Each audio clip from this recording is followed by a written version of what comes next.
अपनी अकल को उस हद तक दौड़ाइए जिस हद तक दौड़ सकती है। एक बात और बता दूं आपको, अपनी अकल का इस्तेमाल उतना ज्यादा मत कीजिए जो अकल के दायरे से बाहर हो। आंख का काम देखना है, लेकिन ये आपके आंख सामने की चीजों को देख सकती है, ये आंख पीछे की चीजों को नहीं देख सकती है। अब आप कहें कि इस आंख का क्या काम है जो सामने की चीज को देख रही, पीछे दिख ही नहीं रहा, बेकार है। कान का काम सुनने का है। आप यहां बैठकर मेरी आवाज सुन सकते हैं, लेकिन 2 किलोमीटर दूर जब आप चले जाएं और माइक भी ना हो, तब आपका कान मेरी आवाज नहीं सुन सकता बगैर किसी आले के। अब ये मत कहना मोबाइल में तो लंदन भी सुन लेते हैं लोग, बगैर किसी आले के। अब आप ये कहें कि मुझे तो यार 5 किलोमीटर दूर की आवाज ही नहीं सुनाई दे रही है, कोई आदमी चिल्ला रहा है मुझे सुनाई नहीं दे रहा, ये कान बेकार है। कान से उतना ही काम लो जितना कान के बस में है। आंख से उतना ही काम लो जितना आंख का दायरा है। अकल से उतना ही काम लो जितना अकल का दायरा है। हम अकल से कुछ ज्यादा ही काम लेने लगे हैं। ऐसा क्यों हो गया है? ये आपका काम नहीं है। इस्लाम ने एक मर्द को 4 औरत रखने की इजाजत दे दी, लेकिन एक औरत को 4 मर्द रखने की इजाजत नहीं दी। अब आप सोचो ऐसा क्यों? ये आपकी अकल का दायरा नहीं है। आप इस अकल से इस हद तक मत सोचिए। सोचेंगे तो समझ लो कि आप अपनी आंख से पीछे को चीजों को देखने का काम कर रहे हैं जो नहीं देख सकते हैं। अल्लाह के नबी ने फरमाया, जब बच्चा माँ के पेट से पैदा हो, लड़का है और लड़की, 2 ही होता है, लड़का या लड़की, अगर बच्चा पेशाब कर दे तो बच्चे के, लड़के के पेशाब की जगह पर पानी का छींटा मारा जाएगा। लेकिन लड़की अगर आपके बेड पर या बिस्तर पर या कपड़े पर पेशाब कर दे तो लड़की के पेशाब को धोया जाएगा। लड़के के पेशाब पर छींटे मारे जाएं और लड़की का पेशाब धोया जाए, ऐसा क्यों है? अब आप उसके पीछे पड़ जाएंगे तो आप अपनी अकल से उतना काम लेना चाहते हैं जो आपकी अकल के दायरे में नहीं है। अल्लाह के नबी ने फरमाया, जब मोज़ों पर मसा करो तो उसके ऊपर के हिस्से पर मसा करो, जबकि अकल ये कहती है कि गंदगी नीचे लगती है। आप जमीन पर चलेंगे तो मिट्टी या नापाकी नीचे लगेगी, तो कायदे से मसा नीचे करना चाहिए, ऐसे ऐसे पानी लेके ऐसे, ताकि नीचे का हिस्सा पाक हो जाए। लेकिन अल्लाह के रसूल ने नीचे नहीं बल्कि ऊपर मसा करने का हुक्म दिया है। ऊपर अकल कहती है नीचे, लेकिन हमें ऊपर करना है। ऐसा क्यों हुक्म दिया?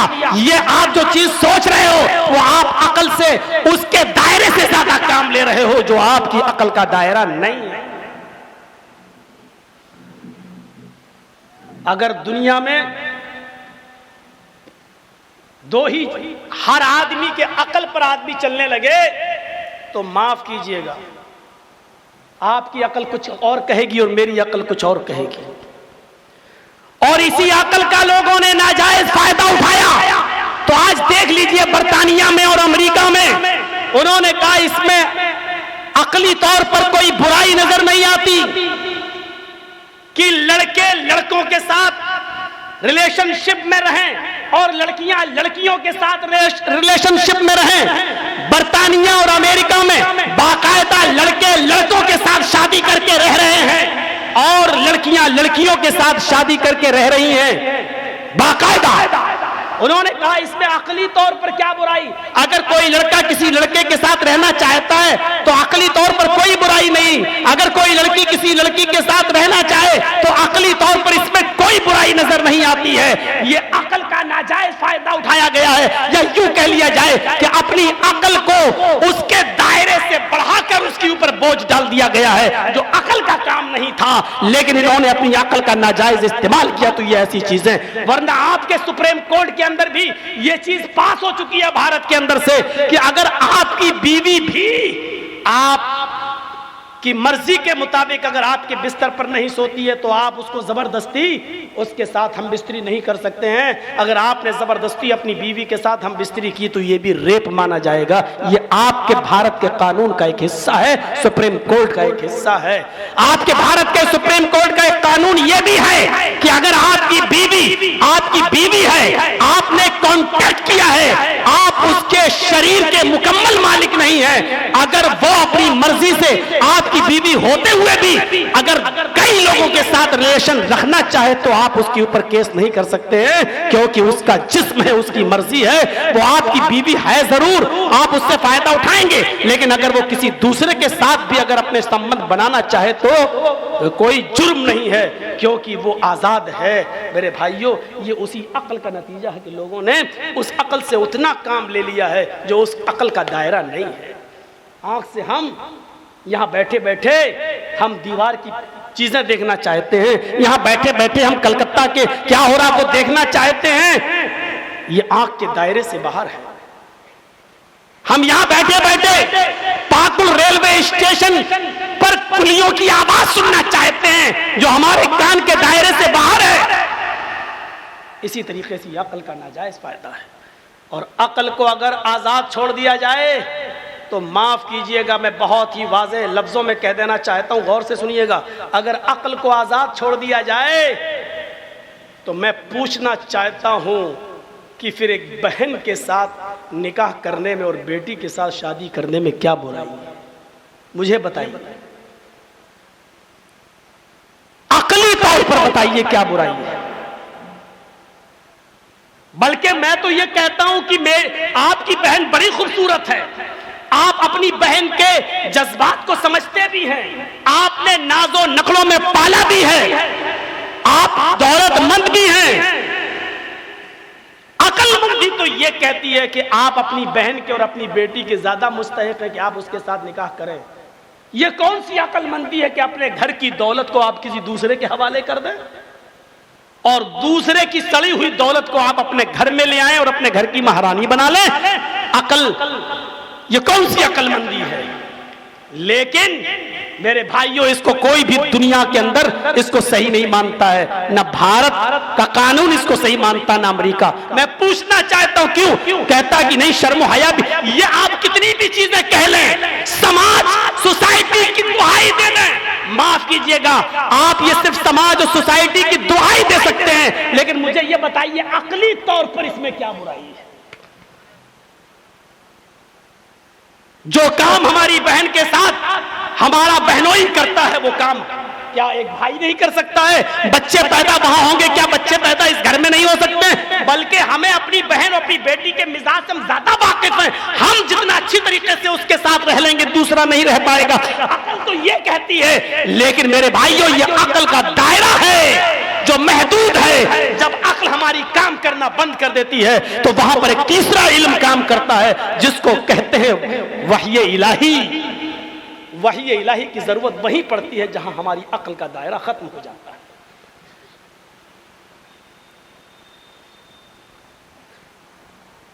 मेरे भाइयों, इस बात को समझने की कोशिश करिए आप। हम जो चीज सोचें जरूरी नहीं कि वो सच हो, इसलिए अक्ल का नाजायज इस्तेमाल करना छोड़ दीजिए।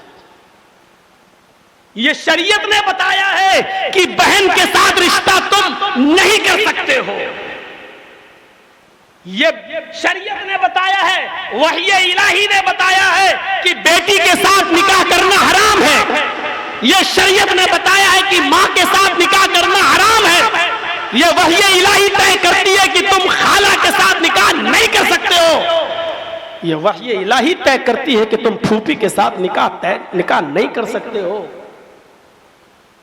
अकली तौर पर कोई बुराई नहीं है, लेकिन अक्ल का एक दायरा है, और जहां अक्ल का दायरा खत्म हो जाता है वहीं पर फिर एक तीसरा इल्म काम आता है, और उस इल्म का नाम है वही इलाही।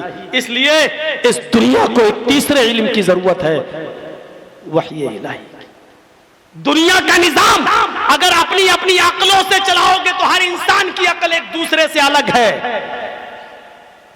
एक दूसरे से अलग है। एक ये कहेगा, दूसरा वो कहेगा। इसलिए जहां हमारी अकल काम करना बंद कर दे, तब हुकूमत का निजाम एक तीसरे इल्म से चलाया जाएगा, और वो तीसरा इल्म है वही इलाही। फिर वो शरई निजाम है। जब शरई निजाम मुनाफिज होगा मेरे भाइयों, वहां फिर किसी की अकल खत्म हो जाएगी। इसलिए कि तुम्हारी अकल ये कहती है, इसकी अकल ये कहती है। एक अकल कहती है जिनाकार ने जिना किया है, उसको 2-4 महीने जेल में रख के सजा दे दो। एक अक्ल ये कहती है कि नहीं, उसको पत्थरों से मार मार के हलाक कर दो, उसको इस समाज में जीने का हक नहीं है। कल तक इस सजा को लोग रूढ़िवादी सजा कहते थे, और जब हिंदुस्तान में, भारत में जब बलात्कार और रेप के केस बढ़े, तब राज ठाकरे को भी कहना पड़ा कि इस्लाम की सजा इनके ऊपर लागू करो, पत्थरों से मार मार के इनको हलाक कर दो, खत्म कर दो। मेरे भाइयों बताओ, हमारी अकल ये कहती है कि चोर के हाथ काट देने के बाद वो बेचारा मजबूर हो जाता है, फिर कमाने के लायक नहीं है, इसलिए चोर के हाथ नहीं काटना चाहिए। अगर हाथ काट देंगे तो जिंदगी भर फिर वो मेहनत नहीं कर सकेगा, मजदूरी नहीं कर सकेगा। एक अकल ये कहती है कि चोर का हाथ नहीं काटना चाहिए। एक अकल ये कहती है कि अगर चोर का हाथ काट दिया जाएगा तो फिर तमाम लोगों के सामान को और माल को चोरी से महफूज कर लिया जाएगा। फिर किसी की हिम्मत नहीं पड़ेगी कि वो किसी के माल की चोरी करे, क्योंकि इसकी सजा देखने के बाद फिर चोरों के हौसले पस्त हो जाएंगे। एक अकल ये कहती है, अब बताइए कौन सी अकल को काम में लाया जाए। इसलिए जब इंसानों की अकलें टकराने लगे तो वहां एक तीसरा इल्म काम आता है, और उस इल्म का नाम है वही इलाही। फिर किताब और सुन्नत और शरई निजाम के तहत निजाम को चलाया जाए, मुल्की निजाम को। जैसे इस दहरिया ने सोचा अपनी अकल से कितना सा फल तो ऊपर, इतना बड़ा नीचे। जब नाक पे गिरा तब होश ठिकाने आ गए। आप जो चाहें, मुझे मालूम है सन 1957 का तकरीबन वाकया है, 57 का वाकया, 1957 का। छोटी लाइन चलती थी, छोटी लाइन गोरखपुर से गोंडा के लिए छोटी लाइन एक चलती थी, और वो कोयले वाला इंजन उसमें लगा होता था पहले।